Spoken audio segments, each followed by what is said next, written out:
إن الله فالق الحب والنوى يخرج الحي من الميت ومخرج الميت من الحي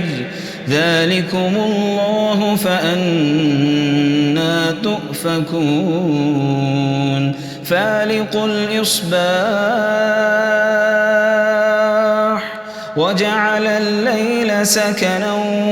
والشمس والقمر حسبانا ذلك تقدير العزيز العليم وهو الذي جعل لكم النجوم لتهتدوا بها في ظلمات البر والبحر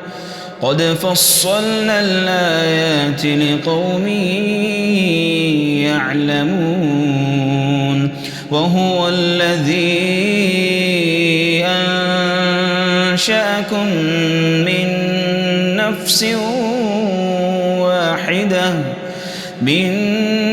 نفس واحدة فمستقر ومستودع قد فصلنا الآيات لقوم يفقهون وهو الذي أنزل من السماء ماء فأخرجنا به نبات كل شيء فأخرجنا منه خضرا نخرج منه حبا متراكبا ومن النخل من طلعها قنوان دانية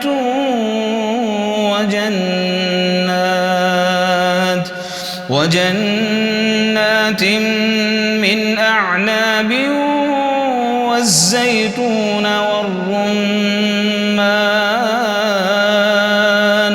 والزيتون والرمان مشتبها وغير متشابه انظروا إلى ثمره إذا أثمر وينعه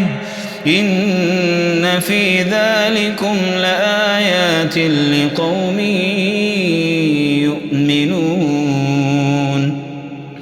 وجعلوا لله شركاء الجن وخلقهم وخرقوا له بنين وبنات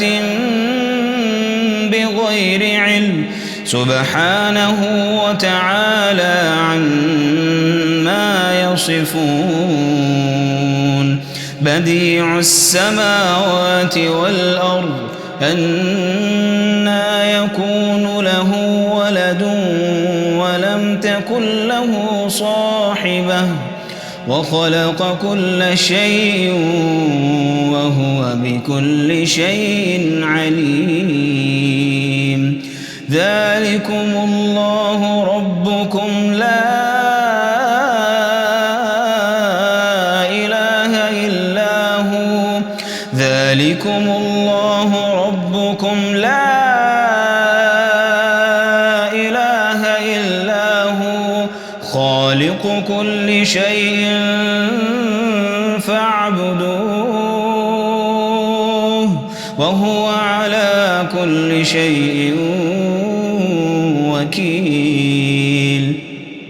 لا تدركه الأبصار وهو يدرك الأبصار وهو اللطيف الخبير قد جاءكم بصائر من ربكم فمن أبصر فلنفسه ومن عمي فعليها وما أنا عليكم بحفيظ وكذلك نصرف الآيات وليقولوا درست ولنبينه لقوم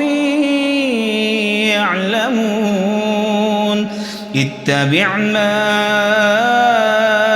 أوحي إليك من ربك لا إله إلا هو وأعرض عن المشركين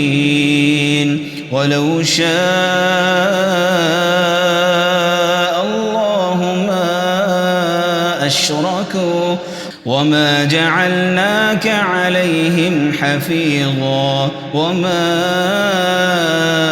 أنت عليهم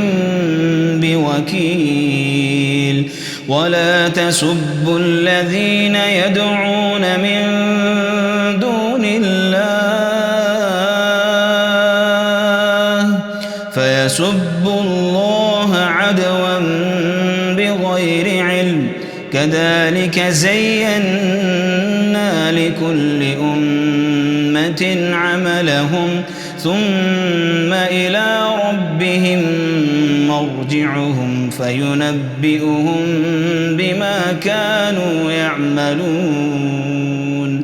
وأقسموا بالله جهد أيمانهم لئن